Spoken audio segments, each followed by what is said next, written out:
Idiomatic expressions in our everyday use. 1. Under the weather. Means not feeling well or sick. 1. John stayed home from work because he was feeling under the weather. 2. When you catch cold, you feel under the weather.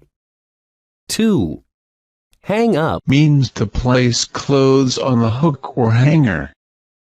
To replace the receiver on the phone at the end of a conversation. 1.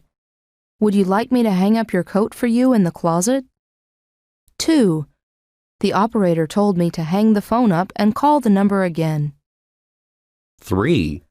Count on. Means to trust someone in time of need or to depend on. 1. I can count on my parents to help me in an emergency. 2. Don't depend on Frank to lend you any money. He doesn't have any. 4. Make friends. Means to become friendly with others. 1. Patricia is a shy girl and doesn't make friends easily. 2. During the cruise, Ronald made friends with almost everyone on the ship. 5.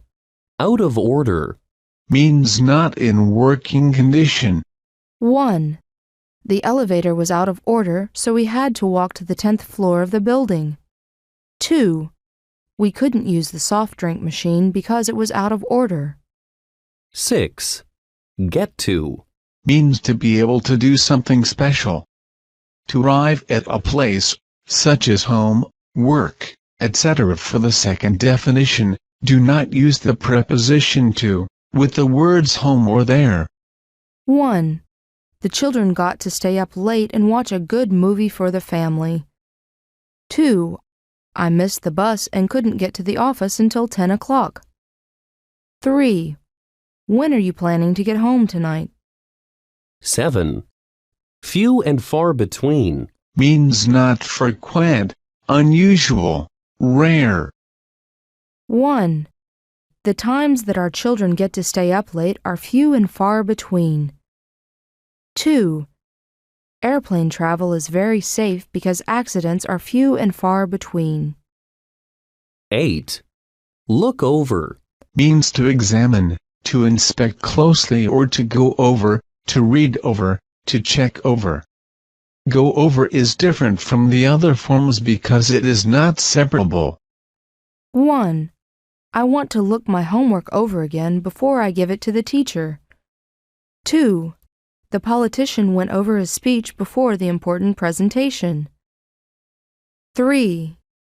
You should never sign any legal paper without checking it over first. 9. Have off. Have time off. Means to have free time, not to have to work or to take time off. The related form to take time off is used when someone makes a decision to have free time, sometimes when others might not agree with the decision. 1. Every morning the company workers have time off for a coffee break. 2. Several workers took the afternoon off to go to a baseball game. 10. Go on. Means to happen, to resume, to continue or to keep on. 1. Many people gathered near the accident to see what was going on. 2. I didn't mean to interrupt you. Please go on. 3. The speaker kept on talking even though most of the audience had left. 11. Put out. To put out means extinguish, to cause to stop functioning. To put out has the same meaning as to turn off for a light fixture. 1. No smoking is allowed in here. Please put out your cigarette. 2. The firefighters worked hard to put the bush fire out. 3. Please put out the light before you leave. Okay, I'll put it out. 12. All of a sudden. Means suddenly, without warning or all at once. 1. All of a sudden, Ed appeared at the door. We weren't expecting him to drop by. 2. All at once, Millie got up and left the house without any explanation. Smell a rat. Feel that something is wrong. How come the front door is open? Didn't you close it before we went shopping? I'm sure I did. I can't understand it. Frankly, I smell a rat. Me too. I'm convinced that something is definitely wrong here. We'd better call the police.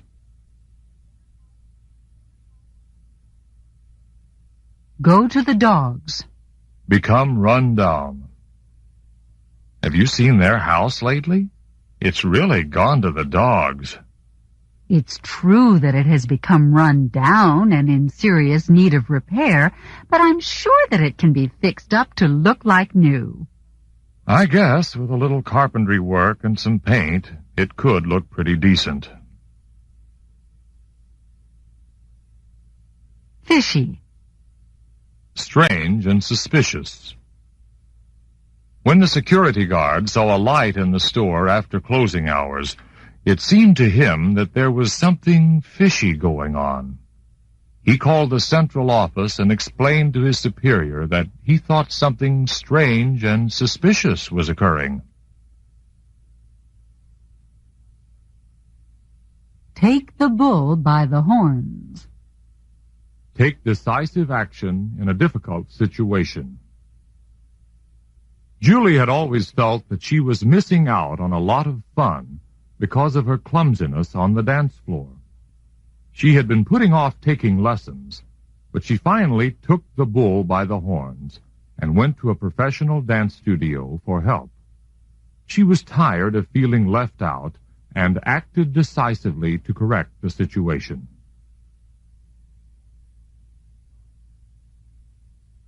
Horse of a different color. Quite a different matter. Eric likes to play jokes on his friends, but he makes sure that nobody is hurt by any of his pranks. A prank that hurts someone is a horse of a different color. Being playful is one thing, but hurting someone by one's prank is quite a different matter.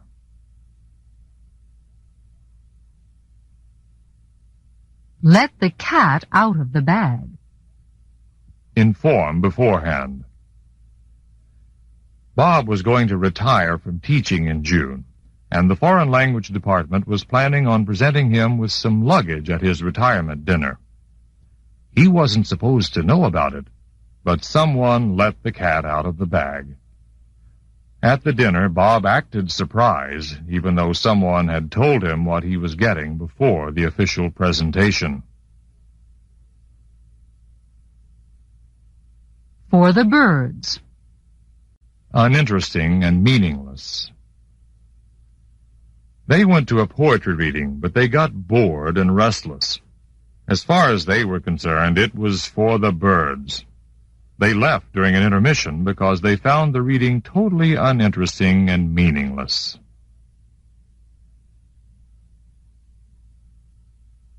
Straight from the horse's mouth. From a reliable source. How did you find out that Jill was engaged? I got the information from a very reliable source. You mean Jill told you so herself? That's right.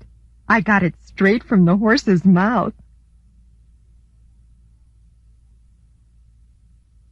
Horse around. Play around. Did you hear about Dave's back injury? No. How did he get hurt? Well, after the coach left the gym, he decided to stay and horse around on the parallel bars. He somehow lost his grip and fell on his back. That's too bad.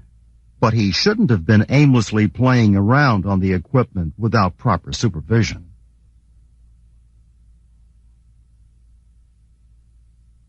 Cat got your tongue? Can't talk? Come on, Connie. Tell us what you think about our little ride down the rapids yesterday. Well, Wasn't it exciting? What's the matter? Cat got your tongue? If you must know, I'm keeping quiet because I was scared out of my wits.